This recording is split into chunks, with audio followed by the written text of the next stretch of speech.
perspective, Razvan Miutescu, partner at Whiteford, Taylor and Preston LLP, an intellectual property and technology specialist and also a member of our DC Cyber Task Force. So Razvan is a partner there at the firm in Baltimore and in the Washington, D.C. area. And he's intensely involved with cybersecurity ecosystems in Maryland and D.C. Razvan, are you with us? I am. Can you hear me? Yes, we can. Maybe a bit louder. Thank you, Theo, for the... I need to speak louder? Yes, that's fine. Okay, I will just let me know if I need to adjust. No, Thank you, fine. Theo, for the introduction. Thanks everyone for being here. I'm really going to try to keep this short. I don't want to stand between anyone and 5 p.m. and I understand it's Friday, so I'll keep this short. The point of my presentation today, I really hope to have it more as an invitation than a presentation, and to have this as an invitation to a dialogue and for cooperation and collaboration in anything that has to deal with cybersecurity, and in particular the Romanian community in the field of cybersecurity. So I'll try to do a couple of things. First, talk about what is cybersecurity and why it's relevant to our community, and then talk about a bit in more detail about some of the specific initiatives that we undertake. And Theo, I will wrap this up quickly, below my 15 minutes if possible. So why is cybersecurity important? Cybersecurity is important because it creates the vehicle for resilience in everything that has to do with digitization. We're talking about digitizing the economy in Romania. We're talking about digitizing the economy globally. We're talking about emerging and very powerful technologies. Dr. Stan was just talking about AI. AI is basically putting everything that has to do with digitization into overdrive. It's quite a game-changing technology that is permeated with cybersecurity. And importantly, just like AI, cybersecurity, which is the measures you take to protect systems and networks and data, permeates literally all walks of life. So Dr. Stan was talking about hospitals and critical infrastructure and all sorts of and policymakers as being impacted by AI. Cybersecurity is following right in the footsteps of AI because it really is an underlying level that supports AI, like any other technology, to be resilient, to actually work for humanity, to work in a safe manner. And when we talk about cybersecurity, we don't refer only to technologists. You don't have to be an IT engineer or a network analyst or a software developer or a cryptographer.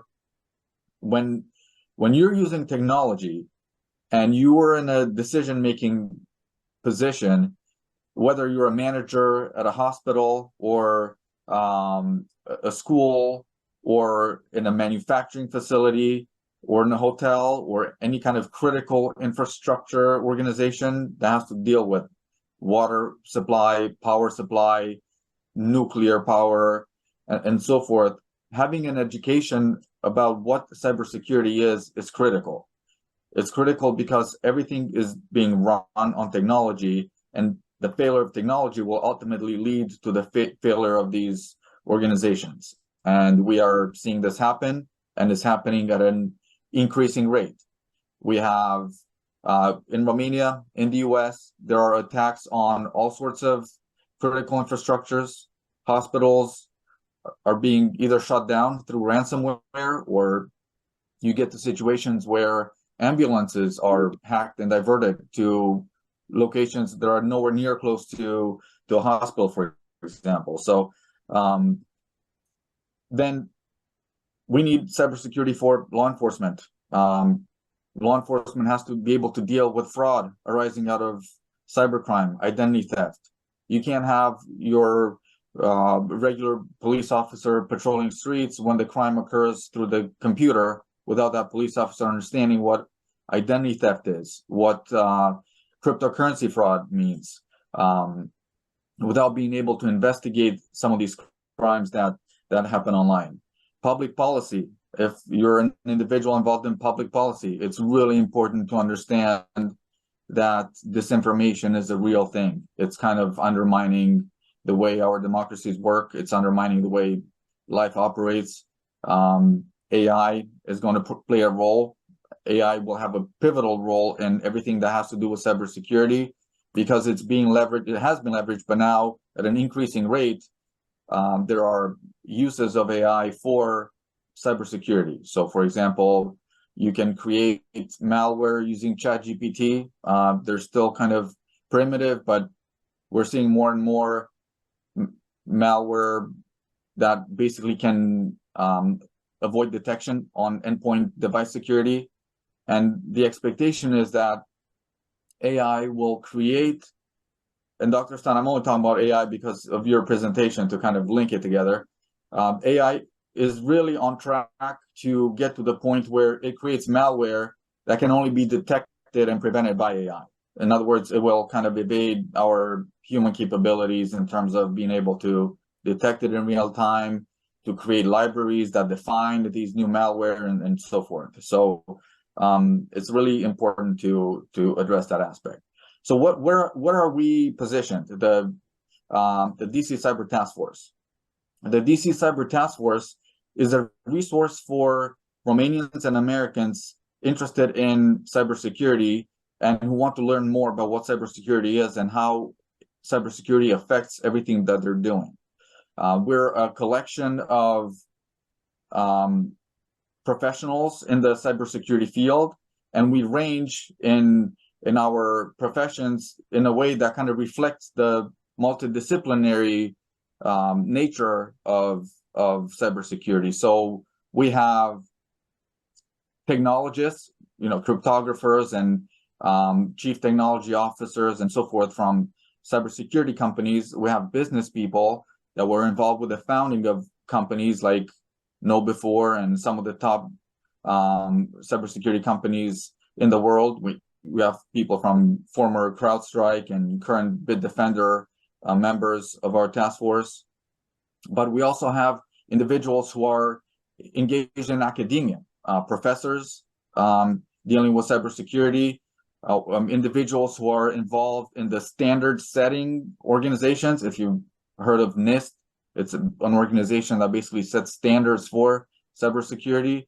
We have members in our DC Cyber Task Force who are involved with certification organizations like ISACA. And all of us together come to essentially provide a platform, a resource for anything that has to do with cybersecurity in the Romanian American community.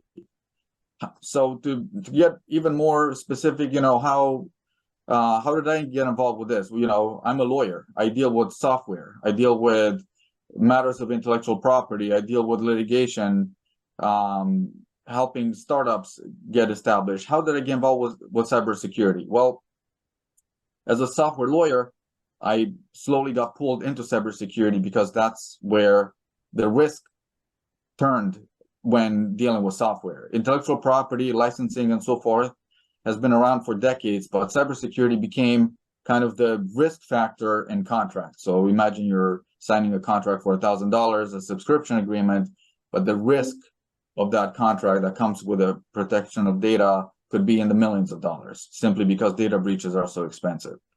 And one thing I've done over the years, and I am happy to talk more about this because I think it's part of what we do. We evangelize, we proselytize about cybersecurity.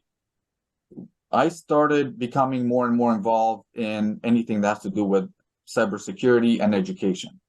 So I'm actively involved in mentoring hackathons, helping incubators or accelerators that host cybersecurity companies. I'm involved on the board it's called the Cybersecurity Association of Maryland, the largest cybersecurity trade association in the United States. That has almost 700 members, and that's a really powerful engine in the epicenter of cybersecurity in the United States, which is really the Mid-Atlantic, and in particular Maryland, to a lesser degree Virginia and Washington, D.C. I'm also involved in reviewing laws. So when there are proposals for legislation, I'm a co-chair of the Cybersecurity and Privacy Committee of the Maryland State Bar Association.